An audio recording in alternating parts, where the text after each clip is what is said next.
Hello everyone, welcome to my YouTube channel.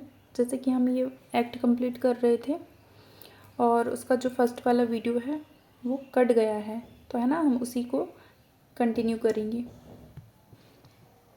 हम 2 का 4 पढ़ रहे थे, डिपॉजिट। उसमें ये मैंने ये बता दिया था, उसके बाद प्रोवाइज़ो बताना था।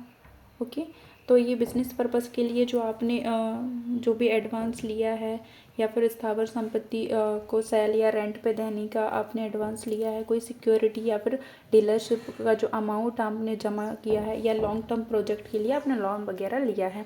ठीक है, ये 4 पॉइंट देखे थे हमने।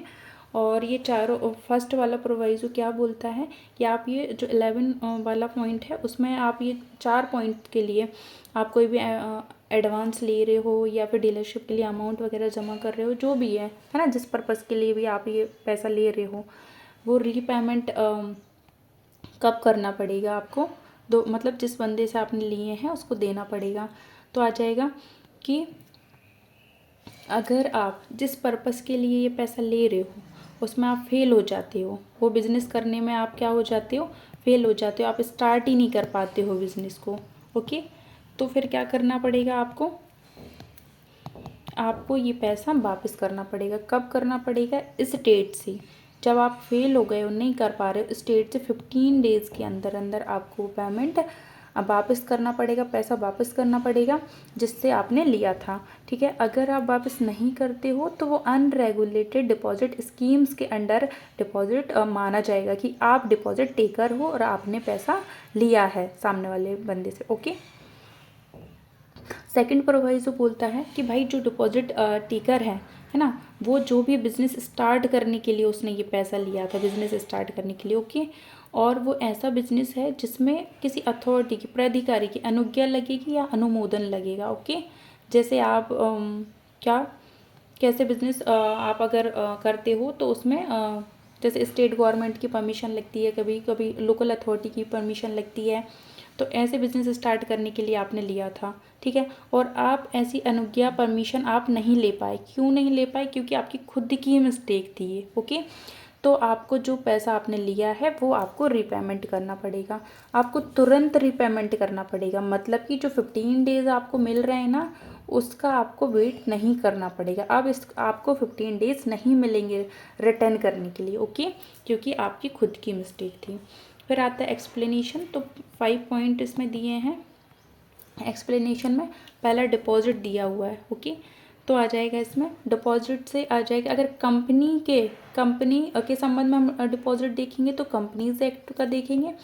उसके बाद अगर आरबीआई एक्ट है 1934 का, उसमें कोई रजिस्टर्ड कंपनी है, ओके, जो कि गैर बैंककारी वित्तीय कंपनी है, तो वहाँ अपन डिपॉजिट का मीनिंग कहाँ से लेंगे? आरबीआई एक्ट का सेक्शन 45 जो आई है उसका क्लॉज डबल बी में जो डेफिनेशन दी है, हम उससे मीनिंग लेंगे। ओके, फिर आता है पार्टनरशिप। पार्टनरशिप में आ जाएगा, अगर पार्टनरशिप या फिर फर्म के के संबंध में आपको अगर पार्टनरशिप का मीनिंग लेना है तो पार्टनरशिप एक्ट से लोगे, और एलएलपी में अगर पार्टनरशिप का मीनिंग लेना है तो एलएलपी एक्ट के अंदर जो डेफिनेशन दी है आप वो पार्टनरशिप की डेफिनेशन से आप मीनिंग लोगे। ओके, और डिपॉजिट से यहाँ पर जो 2 का 4 है हमने अभी पढ़ा, वो मीनिंग नहीं लिया जाएगा। ओके, जो एक्ट के अंडर दिया है वो मीनिंग लिया जाएगा। फिर आता है रिलेटिव। रिलेटिव में आ जाएगा कंपनीज एक्ट के 2013 में जो रिलेटिव की डेफिनेशन दी है वो मीनिंग लिया जाएगा। फिर आता है चैप्टर 2। चैप्टर 2 में दिया हुआ जो अनरेगुलेटेड डिपॉजिट स्कीम है उनको बैन करने का, जो 3 से 6 तक है, जिसमें रीड विथ चैप्टर 6 में क्या है, ये ऑफेंस हो जाएंगे। जिन काम के लिए मना किया अगर आप वो करोगे तो ऑफेंस हो जाएगी, और उसकी पनिशमेंट दी है 6 में। फिर आ जाता है सेक्शन 3। सेक्शन 3 के साथ आपको क्या पढ़ना है? रीड विथ सेक्शन 21, क्योंकि इसमें इसकी पनिशमेंट दी है। ठीक है, फिर इसमें 2 सब सेक्शन है। पहला सब सेक्शन बोलता है अनरेगुलेटेड जो स्कीम्स हैं उनको बैन करने के बारे में। ठीक है, अनरेगुलेटेड स्कीम कहाँ डिफाइन की हैं? तो 2 के 17 में। और 2 का सबसेक्शन 2 ये बोलता है कि जो डिपॉजिट टेकर्स हैं, ओके, वो कोई भी एडवर्टाइजमेंट, विज्ञापन नहीं देंगे, डायरेक्ट और इनडायरेक्ट, कैसा विज्ञापन कि उसमें है ना डिपॉजिट में भाग लो, डिपॉजिट करो, उसके लिए नामांकन करवाओ या फिर डिपॉजिट स्वीकार करो, है ना, एक्सेप्ट करो। तो इसके संबंध में कोई भी विज्ञापन नहीं देंगे, ठीक है। अगर ये देते हैं सबसेक्शन फर्स्ट एंड सेकंड में जो बोला है उसके बाद भी ये करते हैं तो ये क्या होगा, ऑफेंस होगा, जिसकी पनिशमेंट 21 में दी है। 21 में है ना इसकी पनिशमेंट 3 तरह से दी है। पहली पनिशमेंट सबसेक्शन फर्स्ट में दी है, अगर कोई भी ऐसे डिपॉजिट की याचना करता है या प्राप्त करता है तो वो इम्प्रिजनमेंट कितना रहेगा उसका, 1 साल से कम का नहीं होगा जो 5 साल तक हो सकेगा, और प्लस फाइन भी है जो 2 लाख से कम की नहीं होगी, 10 लाख तक हो सकेगी। ओके, फिर है ना सबसेक्शन 2 क्या बोलता है कि भाई ऐसे डिपॉजिट को आप एक्सेप्ट करते हो, ओके, स्वीकार करते हो ऐसे डिपॉजिट को, तो पनिशमेंट कितनी मिलेगी आपको, 2 साल से कम की नहीं होगी जो 7 साल तक हो सकेगी, और 3 लाख से कम का नहीं होगा, 10 लाख रुपए तक का जुर्माना आपको देना पड़ेगा। फिर आता है थर्ड, क्या बोलता है कि भाई आप एक्सेप्ट करते हो ऐसा डिपॉजिट को, ओके, और रिटर्न करने में आप फ्रॉडुलेंट मतलब कि कपटपूर्वक आप है ना उसको रीपेमेंट नहीं करते हो, है ना, आपको रिटर्न करने का था लेकिन आप कपटपूर्वक फिर सोचते हैं कि आप रिटर्न नहीं करेंगे या फिर रीपेमेंट नहीं करते, ठीक है, वापस नहीं देते हैं, तो 3 साल से कम का नहीं होगा जो 10 साल तक का हो सकेगी इम्प्रिजनमेंट, और 5 लाख से कम का नहीं होगा अमाउंट जो मतलब फ़ाइन का, और जो आपने डिपॉजिट किया है उसका ट्वाइस मतलब 2 गुनी जो रकम होगी उतना एक्सटेंड हो सकेगा। ओके,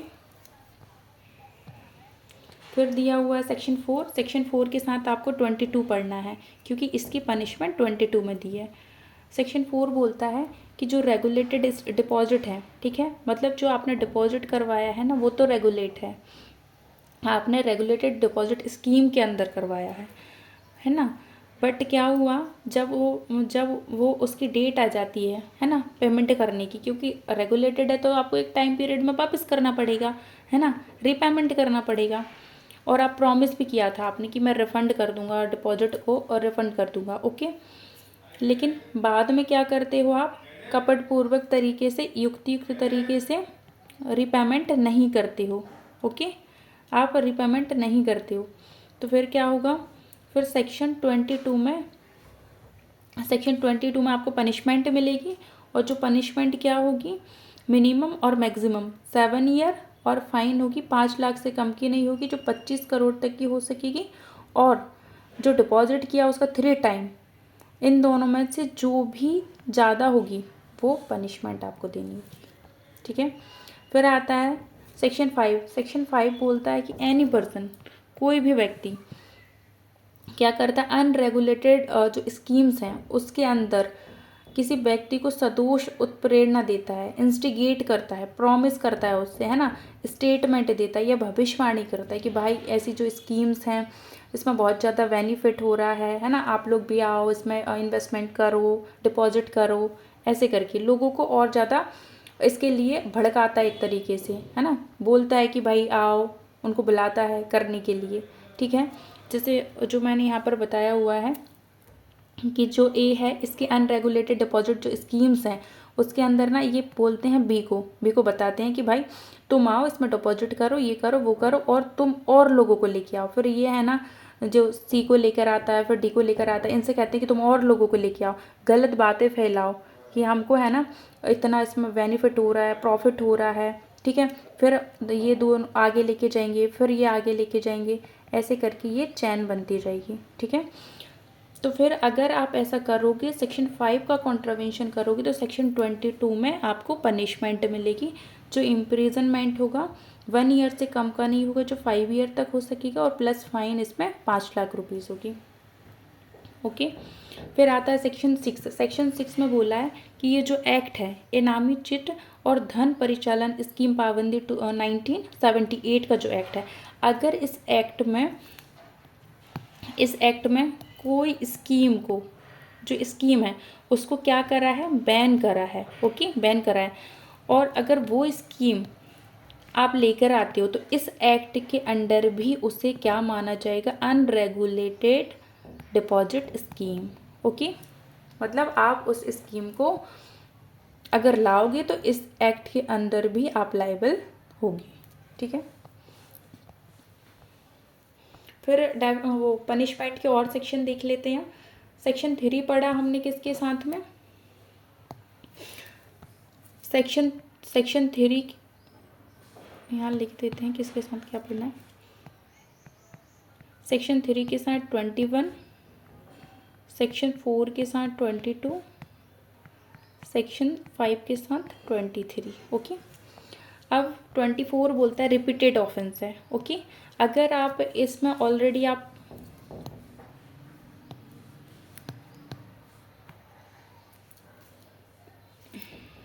अगर आप इसमें ऑलरेडी पनिश हो गए हो एक बार, फिर रिपीटेड ऑफेंस करते हो तो आपकी जो पनिशमेंट है वो बढ़ जाएगी। तो क्या होगा, 5 साल से कम की नहीं होगी जो 10 साल तक की हो सकेगी, और फाइन 10 लाख से कम का नहीं होगा जो 50 करोड़ तक का हो सकेगा। ये सबसे ज़्यादा फाइन दिया है यहाँ पर। ठीक है, 24 में। 25 बोलता है कि भाई इसमें ना 25 में कौन ऑफेंस कर रहा है, तो जो इंडिविजुअल है ना वो नहीं कर रहा है, उससे भिन्न मतलब ग्रुप ऑफ पर्सन ये लोग कर रहे हैं। कोई भी कंपनी है ना, LLP है, पार्टनरशिप फॉर्म है, और उसके बाद आ जाता है कि वो कोई अदर इंस्टीट्यूशन टाइप का है जिसमें ग्रुप है पर लोगों का, वो लोग ऑफेंस कर रहे हैं, तो सभी पर्सन उसमें दोषी होंगे। मतलब सबकी लाइबिलिटी बनेगी, जॉइंट लाइबिलिटी जिसे कहते हैं वो बनेगी। जैसे कि हम हम देखते हैं ना किसी भी एक्ट में जो कंपनी द्वारा ऑफेंस किया जाता है तो कंपनी सेपरेटली भी लाइबल होती है, और प्लस उसके जो डायरेक्टर हैं, मैनेजर हैं, सचिव वगैरह हैं, तो वो भी लाइबल होते हैं। ठीक है, तो उसी तरीके, और इसमें कुछ एक्सेप्शन भी दिए रहते हैं, जैसे कि अगर उन्होंने सारे अपने है ना पूरा प्रयास किया है ऑफेंस को रोकने का, जो भी वो कर सकते वो सारी चीज़ें, या फिर गुड फेथ में काम कर रहे थे, तो फिर उसके बाद वो लाइबल नहीं होती हैं, अदरवाइज वो लाइबल होते हैं। फिर आता है 26 बोलता है कि भाई 10 का जो फर्स्ट है उसमें कोई इन्फॉर्मेशन मांगी आपने और आपने नहीं दी, फेल हो गए। 10 का सेकंड है उसमें कोई स्टेटमेंट मांगा आपसे, आपने नहीं दिया, फेल हो गए, तो फाइन 5 लाख रुपीज़ होगी। ठीक है, फिर आ जाता है अपना चैप्टर 3 में क्या है, अथॉरिटीज़ दी हैं। ठीक है, तो 7 और 8 है इसमें सेक्शन। कितने सेक्शन हैं, 2 सेक्शन है बस। और अगर हम इस एक्ट के अंदर अथॉरिटी की बात करें तो टोटल कितनी है, 3 है। एक है 7 में जो कॉम्पिटेंट अथॉरिटी है, सेक्शन 8 में डेजिग्नेटेड कोर्ट है, और सेक्शन 9 में डेजिग्नेटेड अथॉरिटी है। ठीक है, फिर आता है सेक्शन 7 बोलता है, टोटल इसमें कितने सब सेक्शन है, तो 8 है। पहला सब सेक्शन बोलता है कॉम्पिटेंट अथॉरिटी के बारे में बात करता है ये। ओके, सक्षम प्राधिकारी। अगर डेफिनेशन में देखो तो 2 के 3 में डिफाइन करा है इसको। सबसे फर्स्ट बोलता है कि भाई जो कॉम्पिटेंट अथॉरिटी है उसको जो एप्रोप्रिएट गवर्नमेंट है वो अपॉइंट करेगी, और कौन होगा वो, तो सचिव रैंक का बंदा होगा। किस पर्पस के लिए किया जाएगा, तो इस एक्ट में जो पर्पस दिए हैं ना उनको पूरा करने के लिए।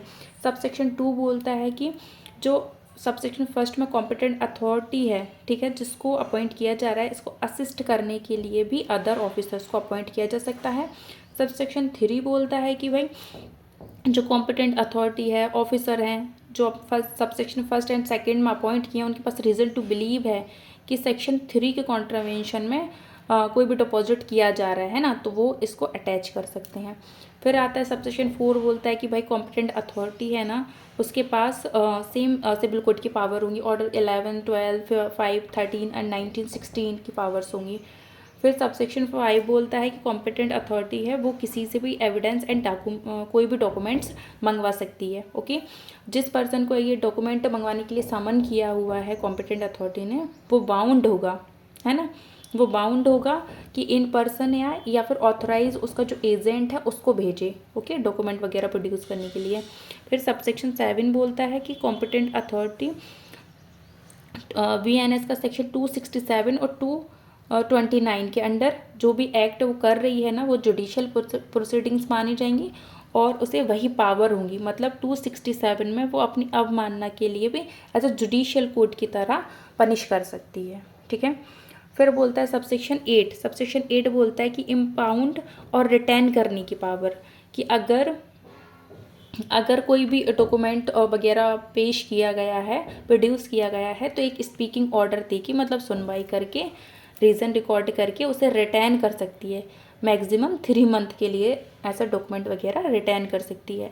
पर आप ये चेक कर लेना कि ऑर्डर 13 का 8 है या फिर रूल 10 है, वहाँ पर भी रिटर्न की पावर दी हुई है। ओके, उसके बाद फिर आ जाता है सेक्शन 8। इसमें टोटल 3 सब सेक्शन दिए हैं। डेजिग्नेटेड कोर्ट ये 2 के 7 में डिफाइन है।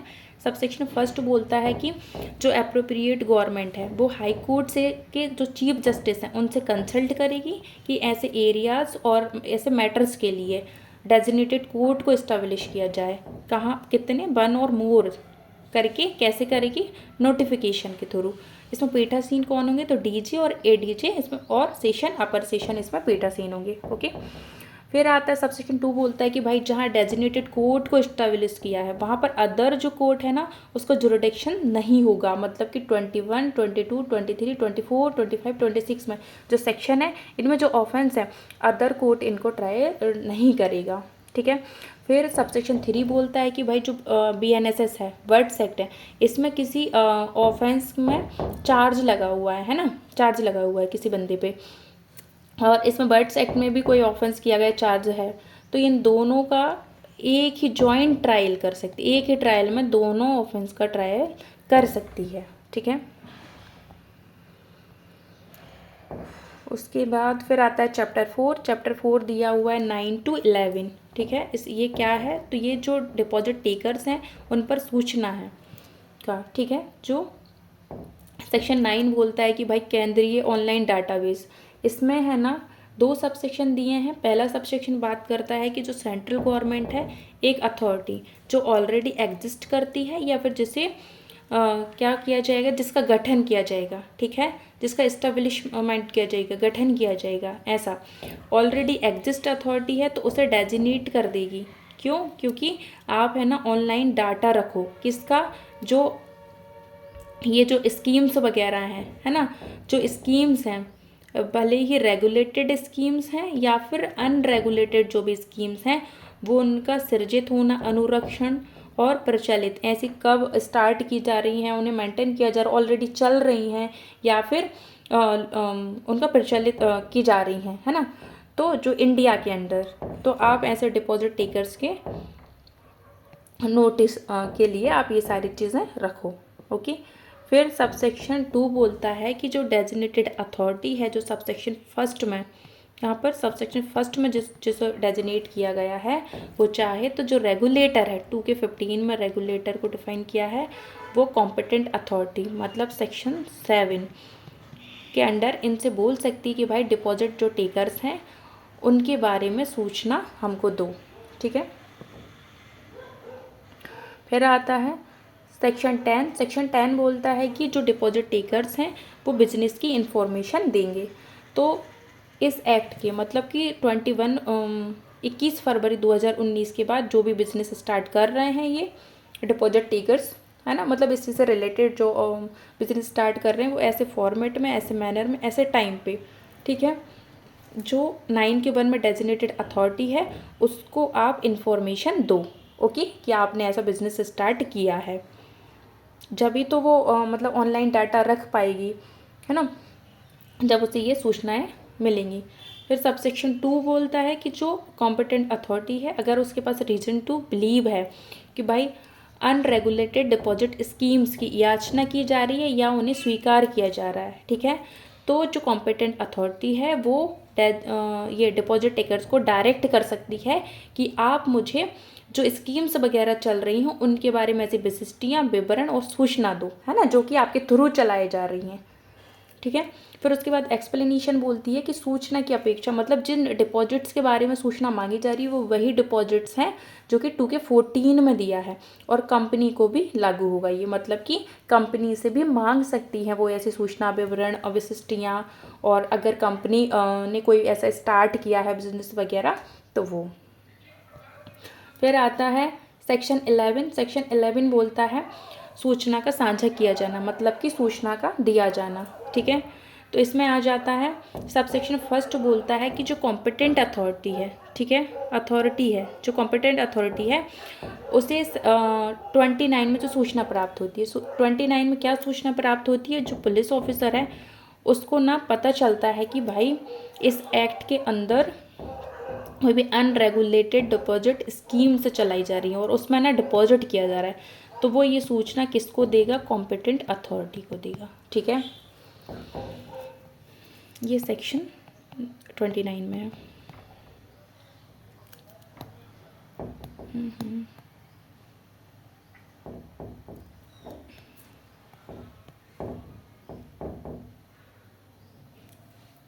ठीक, उसके बाद आ जाता है कि फिर ये जो कॉम्पिटेंट अथॉरिटी है ना, ये सीबीआई को या फिर सेक्शन 9 में जो सेंट्रल गवर्नमेंट ने डेजिग्नेटेड अथॉरिटी को जो डेजिग्नेट किया था उसको ये सूचना देगा, ठीक है, सूचना ये कॉम्पिटेंट अथॉरिटी देगी। फिर सबसेक्शन 2 बोलता है कि भाई इसमें देखो, इसमें ना कॉम्पिटेंट अथॉरिटी की ड्यूटी बता दी, ओके। फिर यहाँ पर कुछ ऑफिसर्स की बता देंगे और फिर सबसेक्शन 3 में ना इंस्टीट्यूशन की, मतलब इनको सूचना देने की इनकी ड्यूटी है, ओके। तो सबसेक्शन पहले में हमने देख लिया। सबसेक्शन 2 बोलता है भाई अप्रोप्रिएट गवर्नमेंट है, रेगुलेटर है और इनकम टैक्स है, ऑफिस है, ऑफिसर्स है ना, ये आरबीआई को या पुलिस को जब वो इन्वेस्टिगेशन कर रही है तो उसकी हेल्प के पर्पज से ये जो भी इनके पास सूचना है वो उन्हें देंगे, ठीक है, समस्त सूचना दस्तावेज इनको देंगे। फिर जो बैंककारी कंपनी है, सीबीआई है और बैंक है, क्षेत्रीय ग्रामीण बैंक है, इनके जो प्रधान है, प्रिंसिपल हैं, उनके पास रीज़न टू बिलीव है कि भाई उनका कोई क्लाइंट इस एक्ट के कॉन्ट्रावेंशन में डिपॉजिट कर रहा है, तो वो इन्फॉर्मेशन किसको देंगे, तो वो देंगे कॉम्पिटेंट अथॉरिटी को, ठीक है। तो आप कैसे याद रखोगे, सबसेक्शन पहले में पहले तो कौन देगा और किसको देगा, कॉम्पिटेंट अथॉरिटी देगी, किसको देगी, सीबीआई को, सेक्शन 9 में जो डेजिग्नेटेड अथॉरिटी है उसको। फिर है ना ऑफिसर्स हैं वो किसको देंगे, वो सीबीआई को देंगे और पुलिस को देंगे। फिर सबसेक्शन 3 में आ जाता है कि जो इंस्टीट्यूशन है उनका कौन देगा, तो जो प्रिंसिपल है वो देगा, किसको देगा, तो कॉम्पिटेंट अथॉरिटी को देगा, ओके। फिर आता है कि पीडीएफ इतना ही है।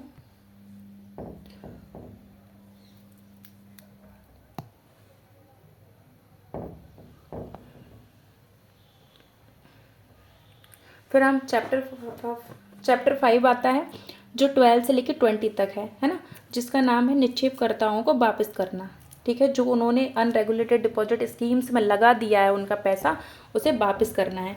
तो सेक्शन 12 बोलता है कि जो निक्षेपकर्ता हैं उनके दावे को पूर्विकता दी जाएगी, ओके।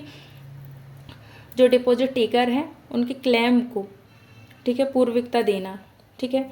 तो इसमें आ जाएगा कि जो डिपॉजिट टेकर्स हैं, ओके, और जो डिपॉजिटर्स हैं उनके बीच में जो रकम इन्होंने डिपॉजिट टेकर को दी है उसको पूर्विकता दी जाएगी, किस पर, एप्रोप्रिएट जो गवर्नमेंट है उस पर, मतलब जो एप्रोप्रिएट गवर्नमेंट का कोई भी ऋण वगैरह है उस पर चार्ज बन रहा है तो ये बाद में उसको दिया जाएगा। लोकल अथॉरिटी का बन रहा है, अदर सभी जो ऋण वगैरह है, रेवेन्यू है, ये सब पे बाद में दिया जाएगा। पहले जो डिपॉजिटर्स हैं हमारे, उन्होंने जो पैसा लगाया, उन्होंने जो क्लेम किया है जो पैसे पे, उसको सबसे पहले दिया जाएगा, उसके बाद इन सब का दिया जाएगा, ओके। लेकिन है ना इसके एक्सेप्शन में 2 एक्ट बताए हैं। पहला है कि वित्तीय अस्तियों का प्रतिभूतिकरण और पुनर्गठन तथा प्रतिभूति हित का प्रवर्तन अधिनियम एक्ट 2002 और दिवाला और शोधन अक्षमता कोड 2016 इस एक्ट के अंडर नहीं आएगा। इस एक्ट के अंदर ऑलरेडी मेंशन है कि किसको पहले, मतलब किसका पहले पैसा चुकाया जाएगा। जैसे बहुत सारे लेने वाले होते हैं ना, जैसे हम उस पर पढ़ते हैं ना, क्या बोलते हैं, सीपीसी का सेक्शन 73 है कि भाई अगर डिग्री है उसका एजुकेशन कराना है तो सबसे पहले किसे जाएगा, सबसे पहले किसे जाएगा, उसी तरीके से तो यहाँ पर सबसे पहले निक्षेपकर्ताओं को जाएगा, उसके बाद इन सबको जाएगा, ओके। लेकिन इस एक्ट में ऑलरेडी मेंशन है कि पहले किसको जाएगा, पहले किसको जाएगा, इसलिए इस एक्ट के को हटा दिया है। इसके बाद इस एक्ट में जो बोला है वो चीज़ तो अलग ही है, ठीक है।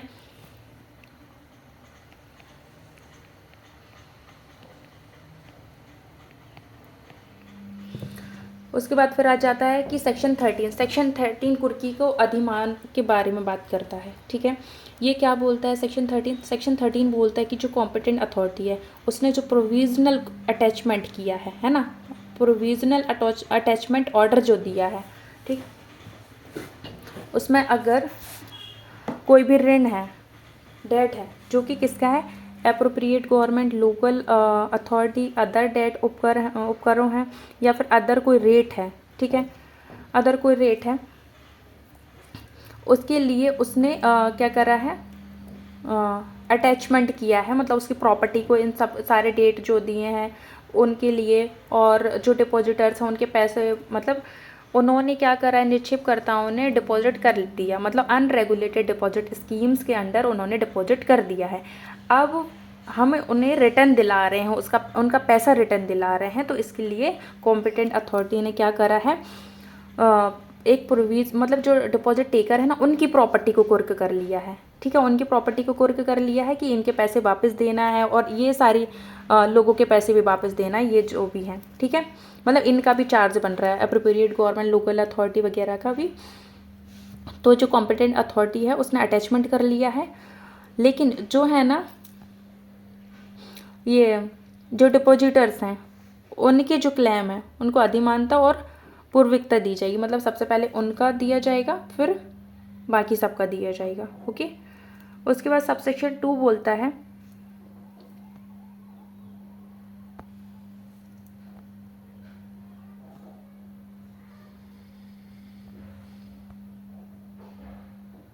एक सेकेंड रुकना,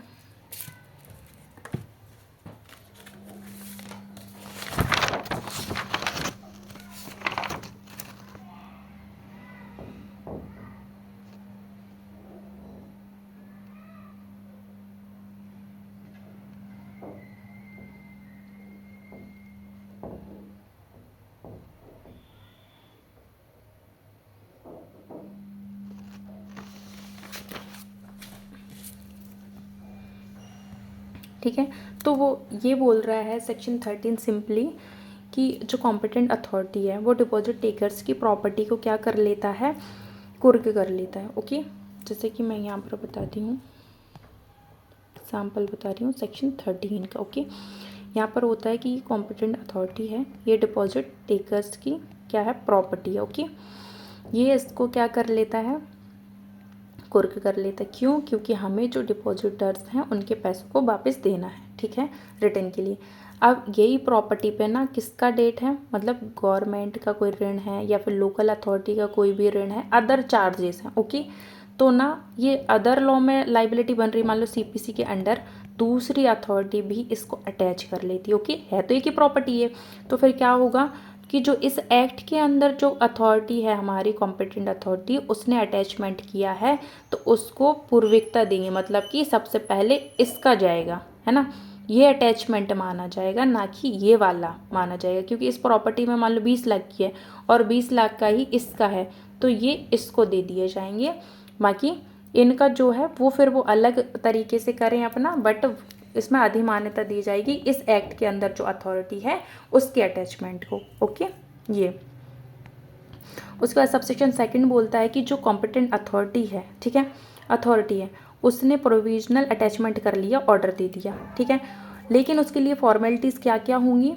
तो पहला आता है कि भाई ये कंटिन्यू कब तक होगी, तो ये कंटिन्यू होगी जो अटैचमेंट कर रखा है, जो डेजिग्नेटेड कोर्ट है, जो हम 8 में जो डेजिग्नेटेड कोर्ट दिया उसका इसी सेक्शन 15 के 3 और 5 में जब तक वो ऑर्डर नहीं दे देता है उसको, तब तक वो कंटिन्यू रहेगी।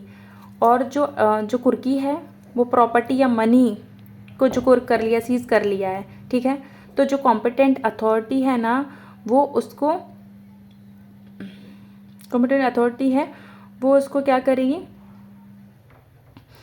ये किसके कंट्रोल में रहेगा, ये पहली बात तो डेजिग्नेटेड जो कोर्ट है उसके ऑर्डर तक तो इसको सीज करके रखेगी, ठीक है। उसके बाद आ जाता है कि ये जो इसने जो कुर्क किया हुआ है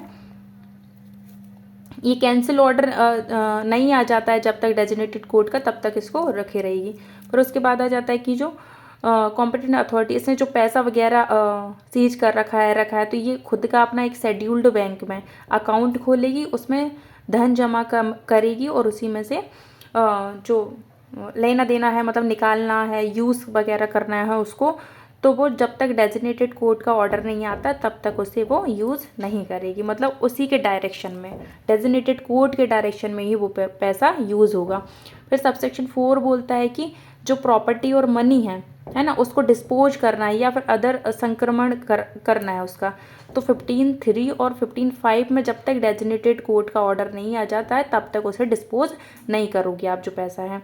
फिर बोलते हैं कि जो कॉम्पिटेंट अथॉरिटी है, अगर उसे लगता है कि जो प्रॉपर्टी उसने अटैच करके रखी हुई है वो नेचुरल डीके वाली प्रॉपर्टी है, जल्दी ख़राब होने वाली प्रॉपर्टी है, तो उसका सेल कर देंगे तुरंत ही, और उसके जो आगाम होंगे, जो मतलब जो पैसा आएगा उसको फिर वही अपने बैंक खाते में जमा कर लेगी। ठीक है। फिर आता है सेक्शन 14। सेक्शन 14 में बोलते हैं कुर्की और विक्रय पुष्टि आवेदन। कुर्की करने के लिए यहाँ तो प्रोविजनल हुआ था, अब भाई परमानेंट तो करना पड़ेगा ना, अत्यांतिक जो इसे बोलते हैं, अत्यांतिक के लिए और उसे सेल करने के लिए पुष्टि आवेदन करेगी यहाँ पर। तो कौन करेगा? कॉम्पिटेंट अथॉरिटी करेगी। क्यों करेगी? 2 रीज़न है। पहला आता है कि जो प्रोविजनल अटैचमेंट है ना उसको अत्यांतिक बनाने के लिए, ठीक है, एब्सोल्यूट बनाने के लिए। और दूसरा बोलता है कि जो प्रॉपर्टी है उसको पब्लिक ऑक्शन, लोक नीलामी द्वारा या फिर प्राइवेट सेल द्वारा डिस्पोज करने के लिए, बेचने के लिए, सेल करने के लिए एप्लीकेशन लगाएगी डेजिग्नेटेड कोर्ट को। कितने टाइम में? तो 30 डेज से लेके रीज़न रिकॉर्ड करके एक्सटेंड करके 60 डेज है। ओके। फिर आता है सबसेक्शन 2 में जुरिडिक्शन, कौन से कोर्ट में लगाएगी। उसके बाद आ जाता है कि मान लो यूनियन टेरिटरी और स्टेट जो डेजिग्नेटेड कोर्ट है ना, जिस यूनियन टेरिटरी और स्टेट में वो प्रॉपर्टी है, मनी है ना, वहीं के जो डेजिग्नेटेड कोर्ट होगा है ना, उधर ही ये पुष्टि एप्लीकेशन लगाई जाएगी। फिर आ जाता है सेक्शन 15 में बोला है कि डेजिग्नेटेड जो कोर्ट है वो कुर्की को पुष्ट कर देगा। जो 14 में एप्लीकेशन लगाई थी वो यहाँ पुष्ट कर देता है, उसे कंफर्म कर देता है। सबसेक्शन 1 बोलता है कि वो कैसे कंफर्म करेगा। तो एक नोटिस निकालेगा, किसको? जो डिपॉजिट टेकर्स हैं या फिर जिसकी प्रॉपर्टी 14 के अंडर आपने कुर्क कर ली है उस पर्सन को। क्यों निकालेगा? कि आप सपोज मतलब कि नोटिस निकालेगा कि आप कारण बताओ कि आपकी प्रॉपर्टी को क्यों ना कुर्क कर लिया जाए। आपको 30 दिन के अंदर अंदर रीज़न बताना पड़ेगा। ओके। सबसेक्शन 2 बोलता है कि ऑब्जेक्शन के लिए वो लोगों से बोलेगा, इनवाइट करेगा उन्हें कि आपको कोई भी ऑब्जेक्शन रेज करना है तो आप कर सकते हो, है ना। किस किस पर्सन को जिसका हित है, हक है, या फिर जो रिप्रेजेंट कर रहा है इनको, कि आप खुद उपस्थित हो और कोई भी ऑब्जेक्शन आक्षेप है आपका तो आप बताओ।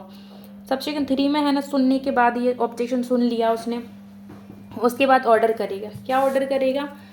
कि भाई जो प्रोविजनल अटैचमेंट है 13 में किया था है ना, उसे एब्सोल्यूट बना देगा जो 14 में एप्लीकेशन की थी। ओके।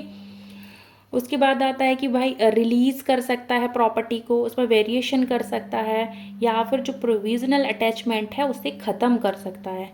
फिर आता है जो 1st और 2nd में दिया है ना कि प्रोविजनल को एब्सोल्यूट बनाएगा, रिलीज़ करेगा। इसमें डेजिग्नेटेड कोर्ट क्या करेगा? जो कॉम्पिटेंट अथॉरिटी उससे बोल सकता है कि आप इस प्रॉपर्टी को पब्लिक ऑक्शन या फिर पब्लिक ऑप्शन या फिर आप प्राइवेट सेल के थ्रू आप इसे सेल कर दो, और फिर आपको जो आगाम मतलब मिलते हैं उससे जो वैल्यू आपको मिलती है वो आप उसको वसूल कर, मतलब उससे वसूल जो आगाम आपको जो चीज़ें मिल रही हैं ना, वो आप जिनके जो डिपॉजिटर्स थे उनके पैसे आप उन्हें वापस दे दो उससे। सबसेक्शन 4 बोलता है कि जो डेजिग्नेटेड कोर्ट है, ठीक है, डेजिग्नेटेड कोर्ट क्या कर सकता है? तो डेजिग्नेटेड कोर्ट जो प्रोविजनल अटैचमेंट था उसमें वेरिएशन या कर सकता है, रद्द कर रहा है, ठीक है, 4 ऑर्डर दे रहा है वेरिएशन करने का या रद्द करने का। तो उसके लिए कंडीशन क्या क्या है? उसके लिए कंडीशन है कि जो डिपॉजिट टेकर क्या चीज़ें चेक करेगा जब वो ऑर्डर देगा वेरिएशन और रद्द करने का। तो देखेगा कि जो डिपॉजिट टेकर्स हैं जिस प्रॉपर्टी के लिए वो दे रहा है, क्या जो निक्षेप लेने वाले उनका हित है उसमें, है ना, तभी तो उन्हें इफेक्ट पड़ेगा कि उसमें हित है या फिर नहीं है। और जो डिपॉजिट है मतलब जो जिसने डिपॉजिट किया था निक्षेप करता, उनके लिए पर्याप्त रकम बची है कि नहीं, मतलब ये रद्द करने के बाद, वेरिएशन हटाने के बाद भी, मतलब जो अटैचमेंट है आदि मान लो अटैचमेंट का जो ऑर्डर है उसे रद्द कर रहा है, उसमें वेरिएशन कर रहा है कुछ भी, तो सबसे पहले देखिएगा कि डिपॉजिट टेकर का उसमें हित है कि नहीं, और जो रिमेनिंग प्रॉपर्टी बचती है वो इतनी है कि नहीं कि जो हमारे डिपॉजिटर्स हैं उनको उनका रिटर्न मिल जाए। ठीक है। सबसेक्शन 5 बोलता है कि भाई जो डेजिग्नेटेड कोर्ट है वो ऑर्डर देगा कि इक्वल डिस्ट्रीब्यूशन किया जाए, मतलब जितने भी डिपॉजिटर्स हैं ना उनमें बराबर बराबर दिया जाए। और ये जो पूरी प्रोसीडिंग्स हैं जब से आपने एप्लीकेशन दी है पुष्टि के लिए उस तारीख से 180 दिन के भीतर भीतर इसे निपटाया जाएगा। ठीक है, फिर आ जाता है सेक्शन 16। सेक्शन 16 बोलता है असद्भाविक अंतरितियों की संपत्ति के लिए कुर्की। इसमें क्या होता है, अगर डेजिग्नेटेड सबसेक्शन फर्स्ट बोलता है अगर डेजिग्नेटेड कोर्ट है उसका समाधान हो जाता है, रीज़न टू बिलीव है, युक्तियुक्त कारण है उसके पास कि जो डिपॉजिट टेकर्स हैं उसने क्या करा है, उसको पता चल गया कि भाई अब मेरी स्कीम्स के बारे में मतलब पता चल गया है और अब जो मेरी प्रॉपर्टी वगैरह है वो कुर्क अटैच कर ली जाएगी, कुर्क कर ली जाएगी, है ना। तो वो क्या करेगा, उसे जल्द से जल्द डिस्पोज करेगा, मतलब कि ट्रांसफ़र करेगा, है ना, किसी और, मतलब उसका ही कोई फ्रेंड वगैरह खुद खरीद लेगा उसके नाम पे, बाद में फिर उसको दे देगा, ऐसे करके। तो असद्भावना पूर्वक वो क्या करता है, उसे ट्रांसफ़र कर देता है और जितना प्रतिफल उसका चाहिए रहता है ना उस प्रॉपर्टी का, ठीक है,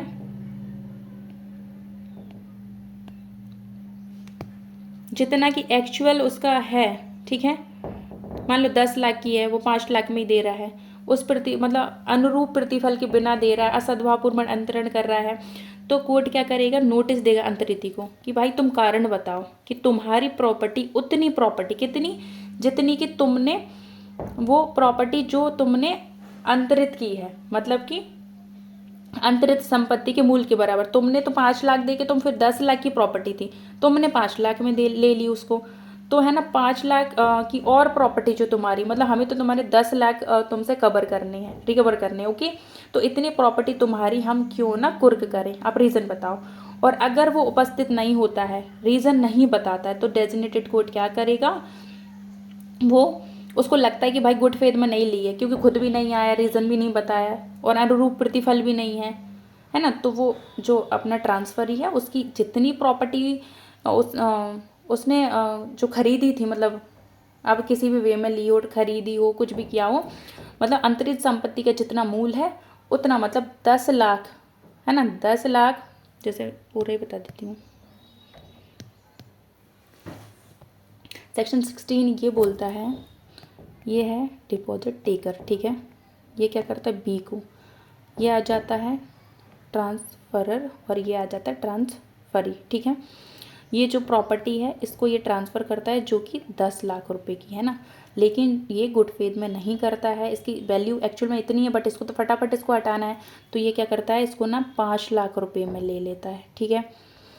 तो कोर्ट है ना, इससे ये तो 10 लाख की थी, तो कोर्ट इसकी खुद की प्रॉपर्टी, जो इसकी ओन प्रॉपर्टी है, इसने खुद ने बनाई, वो प्रॉपर्टी इसकी अटैच कर लेगा, है ना, कितनी प्रॉपर्टी, जो कि 10 लाख रुपए हमारे रिकवर हो जाएं, इतनी प्रॉपर्टी, ठीक है।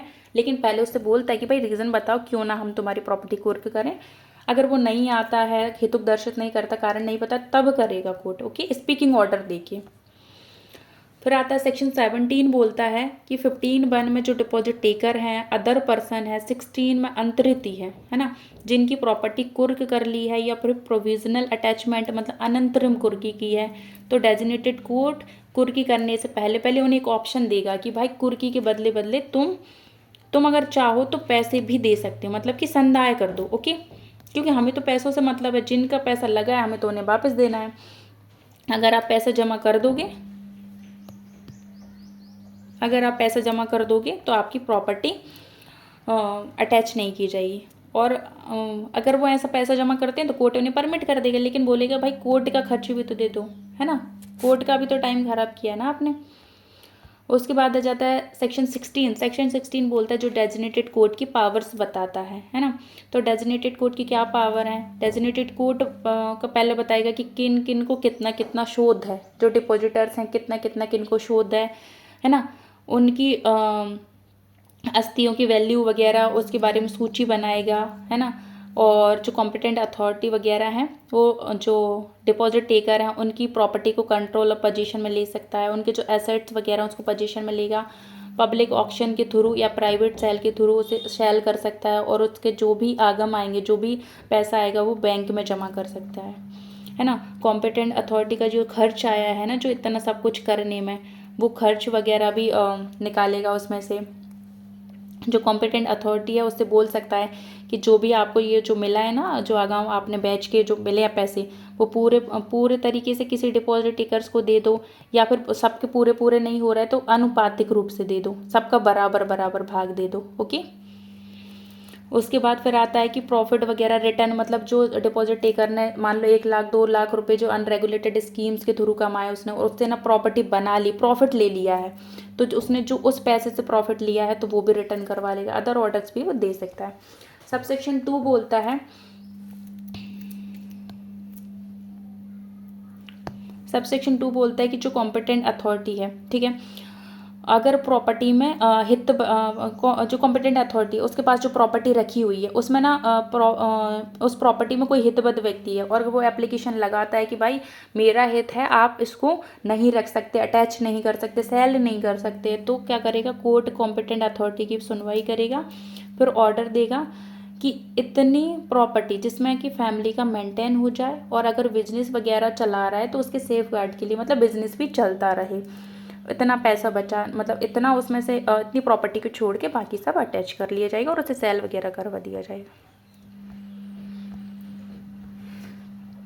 इसमें आता है फिर 19 में क्या बोलता है, अपील है, तो कौन अपील कर सकता है, हु, है ना, तो कॉम्पिटेंट अथॉरिटी और कोई भी पर्सन कर सकता है। किसका कर सकता है, तो जो डेजिग्नेटेड कोर्ट है ना,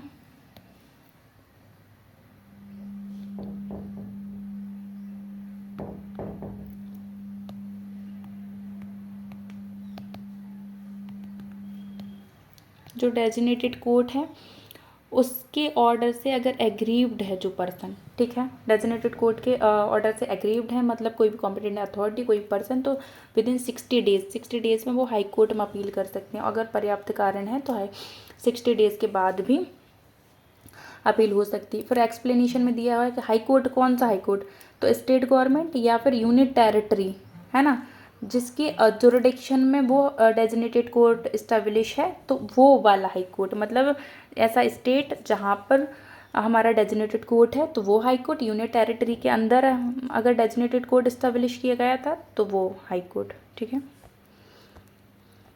फिर आता है सेक्शन 20। सेक्शन 20 में बोलता है सुप्रीम कोर्ट मैटर्स को ट्रांसफ़र कर सकता है, चाहे वो रेगुलेटेड स्कीम से रिलेटेड हो या अनरेगुलेटेड स्कीम से रिलेटेड हो, ठीक है। तो सुप्रीम कोर्ट को लगता है सेक्शन 30 में जो डिपॉजिट स्कीम्स के थ्रू किया गया है ना, वो दोषपूर्ण नेचर का है, ठीक है, भले ही कैसा हो, रेगुलेटेड स्कीम्स हो या अनरेगुलेटेड स्कीम्स के अंडर आपने डिपॉजिट किया है। वो ऑर्डर दे सकता है कि एक डेजिग्नेटेड कोर्ट से दूसरे डेजिग्नेटेड कोर्ट में मैटर ट्रांसफ़र किया जाए, लेकिन सुप्रीम कोर्ट तभी ऐसा करेगा जबकि एक एप्लीकेशन लगेगी, उसके साथ एक एफिडेविट लगेगा, है ना। एप्लीकेशन एफिडेविट किसका लगेगा, कॉम्पिटेंट अथॉरिटी ने एप्लीकेशन लगाई है या फिर हितबद्ध जो पार्टी है, इंटरेस्टेड जो पार्टी है उसने एप्लीकेशन लगाई। सबसेक्शन 3 क्या बोलता है, सबसेक्शन 3 बोलता है कि भाई जो एप्लीकेशन है अगर खारिज कर दी जाती सुप्रीम कोर्ट द्वारा ट्रांसफ़र वाली, कि ये है ना तो 6 तंग करने वाली है, तो 50,000 का प्रतिकर भी इम्पोज कर सकती है जिसने की एप्लीकेशन लगाई है उस पर। ओके। चैप्टर 7 है। चैप्टर 7 बात करता है इन्वेस्टिगेशन, सर्च एंड सीजर की, जो 28 से लेकर 32 तक है। 28 बोलता है कि जो मैटर्स हैं इस एक्ट के अंदर, ठीक है, 26 और 22 तो क्या है, नॉन कॉग्निजेबल हैं, असंज्ञेय हैं और बेलेबल हैं, ठीक है, जमानती हैं। बाकी जितने और अदर हैं 21, 22 है, 23 है, 25, 26, 26 तक जो ऑफेंस हैं वो क्या होंगी, कॉग्निजेबल होंगी और नॉन बेलेबल होंगी, ठीक है। उसके बाद 29 बोलता है, भाई सूचना वाली ही बात है इसमें 29 में, कि अगर पुलिस ऑफिसर है उसे सूचना मिलती है कि इस एक्ट के अंदर कोई भी कॉन्ट्रवेंशन किया जा रहा है, इस एक्ट के अंदर डिपॉजिट कराया जा रहा है, तो उसे अभिलिखित सूचना करे, मतलब रिकॉर्ड करेगा और उसे कॉम्पिटेंट अथॉरिटी को दे देगा, जो कि हमने कहाँ देखा था, सेक्शन 11 में हम देख रहे थे ये बात, कि फिर ये सूचना कहाँ पर देता है, वो CBI को देता है, या फिर सेक्शन 9 में जो डेजिग्नेटेड अथॉरिटी है ना उसको ये सूचना दी जाती है, ठीक है। उसका सबसेक्शन 1 ही बात करता है। फिर आता है सेक्शन 30 13 बोलता है कि भाई जो कॉम्पिटेंट अथॉरिटी है उसको सूचना मिलती है 29 में या अदरवाइज सूचना पर, उसके पास जो कॉम्पिटेंट अथॉरिटी है उसके पास रीज़न टू बिलीव है कि ऐसा ऑफेंस किया गया है इस एक्ट के अंदर जो कि कैसा है, जो किससे रिलेटेड है ना, जो रिलेटेड है किससे, डिफरेंट क्या नाम से, जो कि ये पहला आता है जो डिपॉजिटर हैं या फिर डिपॉजिट टेकर हैं, प्रॉपर्टी 1 और मोर यूनिट टेरिटरी में है ये, है ना, उसके जुरिडिक्शन में आती है। इन इंडिया, आउटसाइड इंडिया, है ना। पहली बात तो ये कि भाई ये निक्षेप करता है, निक्षेप लेने वाले, और ये जो प्रॉपर्टी है जिसके संबंध में ये ऑफेंस किया जा रहा है वो एक से अधिक राज्य और संघ राज्य में स्थापित हैं, जो कि भारत के बाहर और भारत के अंदर। दूसरा आ जाता है कि जो रकम है जिसके संबंध में ऑफेंस किया जा रहा है वो लोक हित को प्रभावित करती है। तो ये दो कंडीशन में जो कॉम्पिटेंट अथॉरिटी है ना वो डायरेक्ट करेगी सेंट्रल गवर्नमेंट को कि आप इन्वेस्टिगेशन सीबीआई के थ्रू करवाओ, इन दो जो मैटर्स हैं इनमें। फिर सबसेक्शन 2 बोलता है जो कॉम्पिटेंट अथॉरिटी है, अगर वो जो ये बोल रही है ना डायरेक्ट करने का, ये है ना डीएसपी जो अपना दिल्ली स्पेशल पुलिस एक्ट 1946 का एक्ट है, उसके सेक्शन 6 में ये माना जाएगा कि स्टेट गवर्नमेंट की सहमति से किया जा रहा है, ठीक है। सबसेक्शन 3 बोलता है कि सबसेक्शन 1 में जो प्रतिनिर्देश है दिया है वो क्या बोलते हैं कॉम्पिटेंट अथॉरिटी ने सेंट्रल गवर्नमेंट को, तो सेंट्रल गवर्नमेंट जो ऑफेंस है उसका इन्वेस्टिगेशन DPSA मतलब दिल्ली स्पेशल पुलिस एक्ट के अंदर 5 के अंदर मैटर सीबीआई को ट्रांसफ़र कर रही है, ऐसा माना जाएगा, है ना, 5 के अंदर ट्रांसफ़र करेगी। उसके बाद आता है without warrant investigation search and seizure 31। तो पुलिस ऑफिसर है जो पुलिस थाने का प्रभारी है, प्रभारी रैंक का है, उसके पास रीज़न टू बिलीव है कि कोई ऑफेंस किया गया है जिसका इन्वेस्टिगेशन किया जाना है, कोई ऐसी चीज़ है कि जो उसी स्टेशन में या उससे रिलेटेड जो पुलिस स्टेशन है जिससे वो संबंधित है उसमें कोई ऐसा इन्वेस्टिगेशन किए जानी है, तो जो पुलिस अधीक्षक की रैंक का ऑफिसर होगा वो लिखित प्राधिकार लेके इस पुलिस थाने के जो प्रभारी ऑफिसर है उससे, जो पुलिस ऑफिसर है विदाउट वारंट कि कहीं भी प्रवेश कर सकता है, कहाँ पर, ऐसे वाहन में जहाँ पर आपको लग रहा है ऑफेंस किया गया है, भवन वाहन स्थान में, लेकिन दिन में करेगा, सूर्यास्त के पश्चात और सूर्योदय के पहले नहीं करेगा, ठीक है। फिर अगर प्रतिरोध वगैरह किया जा रहा है, कोई अंदर नहीं जाने दे रहा है, तो दरवाजे खिड़की वगैरह तोड़ सकते हैं, उसमें जो मिलेगा उसे सीज कर सकता है। रीज़न टू बिलीव है कि पर्सन है जिसने ऑफेंस किया है उसे सर्च कर सकता है, उसे डिटेन कर सकता है, रो का आदेश भी दे सकता है कि मान लो कि भाई कोई वाहन है, भवन है वगैरह है, तो वहाँ पर ना वो तुरंत उसे सीज नहीं कर सकता, रिटर्न नहीं कर सकता, उस चीज़ को अटैच नहीं कर सकता, तो फिर वह ना वहीं स्टॉप दे देगा कि भाई इधर इसमें कोई आएगा जाएगा नहीं, इस प्रॉपर्टी वगैरह में, है ना, कोई मूल्यवान प्रतिभूति है तो उसे है ना वहीं पर रोक देगा कि आगे इसमें कोई छेड़छाड़ नहीं करेगा, ठीक है। फिर आते स्पीकिंग ऑर्डर, पहले ये है ना ये सब करने के पहले वो स्पीकिंग ऑर्डर देगा कि आप रीज़न बताओ, कि मतलब हियरिंग वाला जो ऑर्डर बोलते हैं, नेचुरल जस्टिस को फॉलो करते हैं। उसके बाद फिर आता है कि जो जिसको है ना जिस पर्सन को या फिर प्रॉपर्टी, वाहन, भवन स्थान वगैरह है ना इनको आपने सीज वगैरह किया है, टच किया हुआ है, तो 72 आवर्स में आप डेजिग्नेटेड कोर्ट के समक्ष इन्हें पेश करोगे, और साथ ही साथ जो इनका स्वामी अधिभोगी है ऐसे भवन, वाहन, स्थान का, तो उनको एक निःशुल्क कॉपी दोगे जो कि आपने ऊपर लिखे हुए हैं, अपने रीजंस वगैरह लिखे हुए हैं वो, ओके। यहाँ पर बोला है कि लिखित प्राधिकारी की ज़रूरत भी नहीं होगी कुछ जगहों पर, क्यों नहीं होगी, जैसे कि मान लो एविडेंस छिपा देगा इतने टाइम में, जब तक कि आप ये लिखित प्राधिकार लोगे अपराधी भाग जाएगा, या आधार लिखकर वो विदाउट प्राधिकार के भी ये सब कुछ कर सकता है। फिर सेक्शन 32 है जिसमें बोला है कि डेजिग्नेटेड जो कोर्ट है ना उसमें BNSS अप्लाई हो जाएगी, मतलब सबसेक्शन 1 बोलता है कि डेजिग्नेटेड कोर्ट के समक्ष अगर एक्यूज्ड को प्रोड्यूस भी नहीं करते तब भी विचारण किया जा सकता, मतलब संज्ञान ले लिया जाएगा कोर्ट द्वारा। और सबसेक्शन 2 बोलता है कि BNSS लागू हो जाएगी, डेजिग्नेटेड कोर्ट है वो कोर्ट ऑफ सेशन माना जाएगा, और जो अभियोजन है जो संचालन कर रहा है वो पर्सन क्या माना जाएगा, पब्लिक प्रोसिक्यूटर, ओके। फिर इसमें एक 27 ये है ना चैप्टर 6 का है ये, जिसमें ऑफेंस वाला है। इसमें बोला है संज्ञान, तो जो डेजिग्नेटेड कोर्ट है वो कब संज्ञान लेगा, जो रेगुलेटर है उसके द्वारा परिवाद किया गया तभी संज्ञान लेगा। लेकिन सेक्शन 4 और 27 को ये लागू नहीं होंगे, क्योंकि अगर डिपॉजिट टेकर्स कौन है, कंपनी अगर डिपॉजिट टेकर्स है तो 27 और 4 में ये लागू नहीं होंगे। मतलब इनमें आप रेगुलेटर भी अगर कंप्लेंट नहीं करेगा तब भी क्या कर सकते हैं, तब भी ये संज्ञान ले सकता है। फिर आता है चैप्टर 8 दिया हुआ है। चैप्टर 8 में ना मिसलेनियस पार्ट दिया हुआ है, ठीक है। तो जो 33 से लेके 44 है। 33 बोलता है कि कोई भी, देखो सेक्शन हमने 3 पढ़ा था, उसका सब सेक्शन 2 पढ़ा था, उसमें बोला था कि कोई भी डिपॉजिट टेकर्स हैं ऐसा विज्ञापन नहीं देंगे नामांकन वगैरह के लिए, है ना, भाग लेने के लिए या फिर एक्सेप्ट करने के लिए।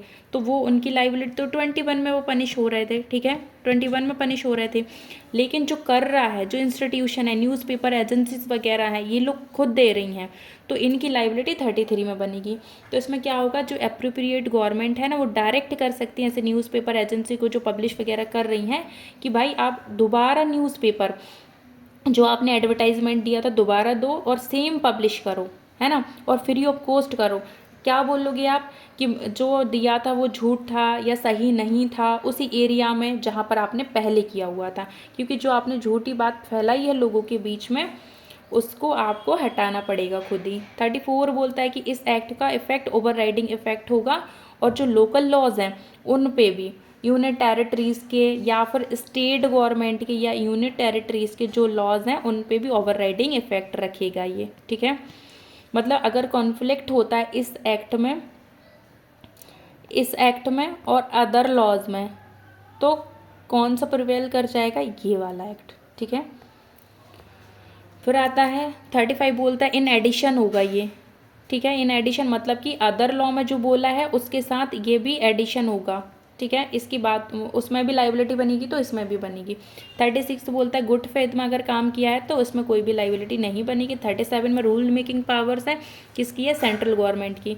तो सेंट्रल गवर्नमेंट 7 के 3 में मैनर अटैचमेंट वगैरह के लिए बना सकती है, 9 के 2 में इन्फॉर्मेशन के में, 10 के फर्स्ट में टाइम मैनर के लिए, 14 के फर्स्ट में एप्लीकेशन कैसे दी जाएगी, 15 के 3 में प्रोसीजर क्या होगा, 13 के फर्स्ट में रूल्स है, 33 में एडवर्टाइजमेंट के बारे में और अदर भी सब्जेक्ट है उनके बारे में बना सकती है। 38 बोलता है कि भाई जो स्टेट गवर्नमेंट है या फिर यूनिट टेरिटरी है ये रूल्स मेकिंग पावर है, ये सेंट्रल गवर्नमेंट से कंसल्ट करेंगे, परामर्श करेंगे। और 2 के 4 के लिए जो सेल्फ हेल्प ग्रुप बनाए जा रहे थे ना उनके लिए, और सेक्शन 7 के लिए रूल्स बना सकते हैं। बस यहीं पर है, इन 2 में ही है, कौन, यूनिट टेरिटरीज और स्टेट, और कहीं नहीं है, सब में फिर सेंट्रल गवर्नमेंट है। 39 बोलता है कि सेंट्रल गवर्नमेंट है ना जो रूल्स वगैरह बना रही है, कहाँ पर, 37 में, यह है ना पार्लियामेंट के समक्ष रखेगी, और जो यूनिट टेरिटरीज 38 में बना रही हैं वो लेजिस्लेचर के समक्ष रखेंगे 30 डेज के अंडर।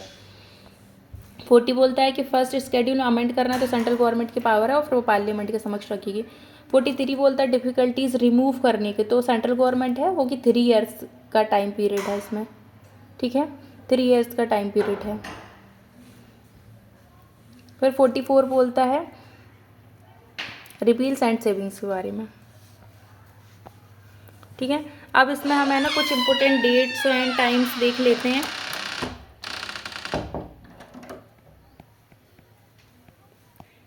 इम्पोर्टेंट डेज देख लेते हैं कहाँ कहाँ पर दिए, ठीक है। तो इसमें आ जाता है, यहाँ पर सेक्शन लिखते हैं और यहाँ पर जो डेज दे रखे हैं वो, सबसे पहले 14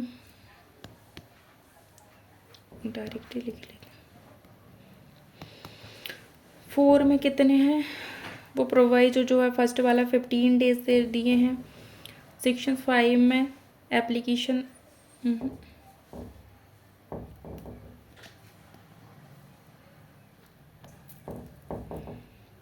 14 में ना एप्लीकेशन का टाइम पीरियड है, वो प्रोविजनल जो अटैचमेंट है उसके लिए एब्सोल्यूट करने के लिए 30 से 60 दिन है।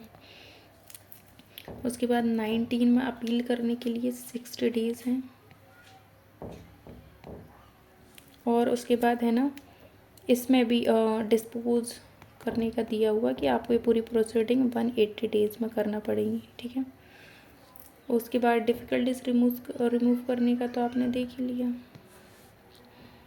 3 इयर्स का है, 43 में है।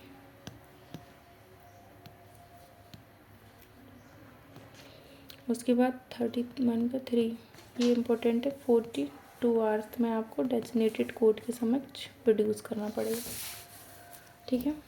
ये आज एक्ट हमारा पूरा कंप्लीट हो गया। इसमें ना एक डेफिनेशन नहीं बताई है मैंने प्रॉपर्टी की, तो उसमें कुछ नहीं है। प्रॉपर्टी की डेफिनेशन भी देख लेते हैं, ये उस वाले पीडीएफ में थी। तो प्रॉपर्टी में कुछ नहीं है। प्रॉपर्टी में ना हर टाइप की प्रॉपर्टी आ जाएगी, चाहे मूवेबल हो, इमूवेबल प्रॉपर्टी हो, है ना, मूर्त अमूर्त, और इससे संबंधित जो डीड्स वगैरह हैं, रिटर्न जो डॉक्यूमेंट है, डीड्स हैं, वो भी इसके अंदर आएंगी, जो कि एक हक क्रिएट करती हैं, आपको है ना किसी प्रॉपर्टी के लिए एंटाइटल करती हैं, हकदार घोषित करती हैं। ऐसी प्रॉपर्टी और ऐसी डीड्स वगैरह भी प्रॉपर्टी में इंक्लूड होगी, जो कि 2 के 12 में प्रॉपर्टी को डिफाइन किया हुआ है, ठीक है। तो ये पूरा एक्ट कंप्लीट हो गया है। इसके संबंध में आपको जो भी डाउट हो आप कमेंट में ज़रूर बताना। इसमें मैंने हर तरीके से ट्राई किया है कि मैं बैरेक्ट का हर एक प्रोविज़न इसमें ला के रख दूँ, और बहुत ईजी फॉर्म में, ठीक है। और प्लीज़ अगर आपको ये लेक्चर अच्छा लगा हो तो लाइक, शेयर एंड सब्सक्राइब करें, जिससे मैं भी थोड़ा मोटिवेट हूँ कि मैं और ज़्यादा लेकर आऊँ। जैसे मोटर व्हीकल, ये बड़े बड़े एक्ट हैं, तो इनका भी मैं ऐसे ही शॉर्ट नोट्स बनाकर लेके आऊँ, जिससे कि बहुत ईजी हो हमें रिवाइज़ करना एंड पढ़ना भी। And thank you.